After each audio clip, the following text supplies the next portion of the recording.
Imagine having to write the ultimate playbook for running an entire empire. Well, back in the 11th century, one man did just that. His name was Nizam al-Mulk, the Grand Vizier of the Seljuk Sultanate. And today, in the 10th part of our series on political philosophy and leadership, we're diving into his incredible, timeless guide to power, justice, and control. Let's kick things off with a quote that really just sums up his entire worldview. Religion and the Sultan are like two brothers. For Nizam al-Mulk, this wasn't just a nice metaphor. It was everything. The state and religion were completely inseparable. If one gets into trouble, the other is sure to follow. This one idea is the absolute bedrock of his vision for society. So, who exactly was this guy, Nizam al-Mulk? Well, think of him as the most powerful person in the sprawling Seljuk Empire who wasn't the Sultan himself. For decades, he was the chief minister, the vizier, the real power behind the throne. And all that experience, everything he saw and learned, he distilled it all into one masterpiece. And that masterpiece is the Siyasatnameh, which basically translates to the Book of Government. Now, you've got to understand this wasn't some dusty academic book of theory. No way. The Sultan, Melik Shah, actually came to him and asked for a practical guide on how to rule well. It was literally the ultimate leadership handbook for a medieval emperor.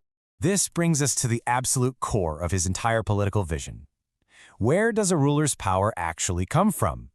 For Nizam al-Mulk, all authority flowed from just one place.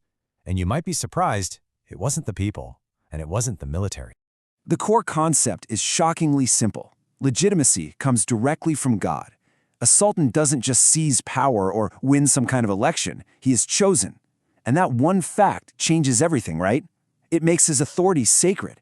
It means his primary responsibility isn't to his subjects, but to the divine will that put him on the throne in the first place. And as you can probably guess, this idea of divine appointment creates a really rigid social structure. It's a classic pyramid. At the very top, you have the Sultan, who holds all the political power. Below him, you have the state officials, the bureaucracy that carries out his will. And at the bottom, of course, are the people. In this system, order can only flow from the top down.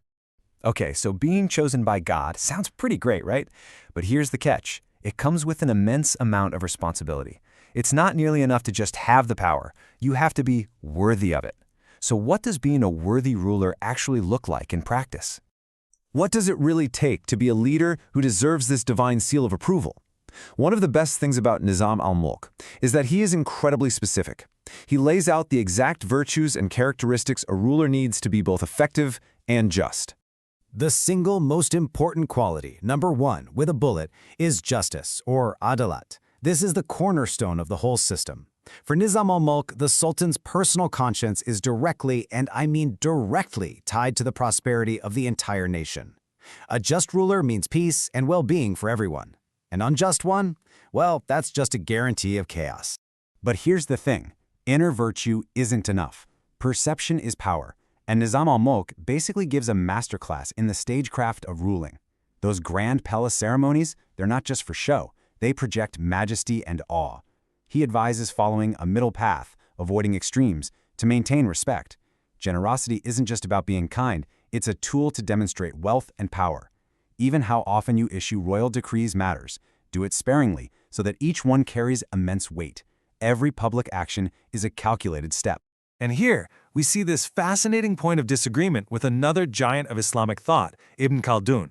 See, Ibn Khaldun was a little worried that a ruler could be too intelligent and maybe become out of touch with his people. But Nizam al-Mulk, he saw it completely differently. For him, intellect was the ultimate weapon. As he famously put it, a sultan's sharp intellect is better than an army of 1,000 men. Okay, so we've talked about the ruler's divine right and his personal character. Now let's get into the nuts and bolts, the machinery of the state itself. What are the practical tools a leader needs to maintain control and make sure justice is actually carried out across a huge empire?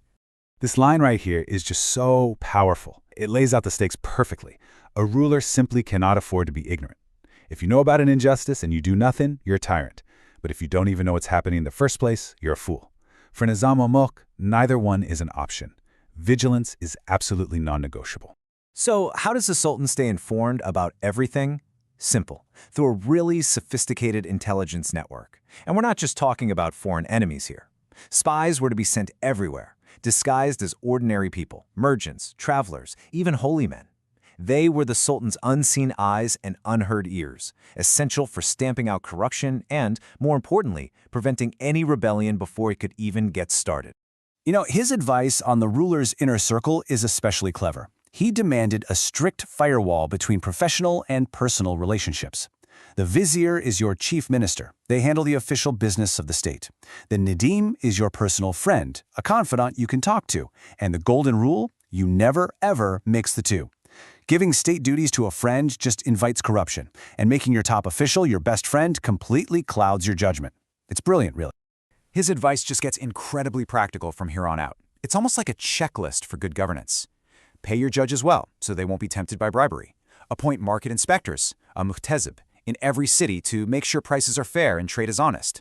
Consult with religious scholars every week for moral guidance. And critically, make sure the army is paid on time, even if you have to do it personally, to guarantee their loyalty. This is a detailed blueprint for a state that actually works.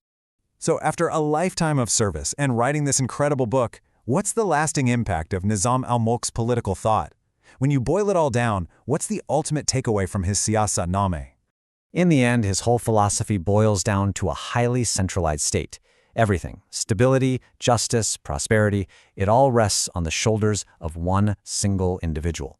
The entire system is only as strong as the personal character, the piety, and the vigilance of the Sultan. In his world, the leader truly is the state. And that leaves us with a final question, something to really think about.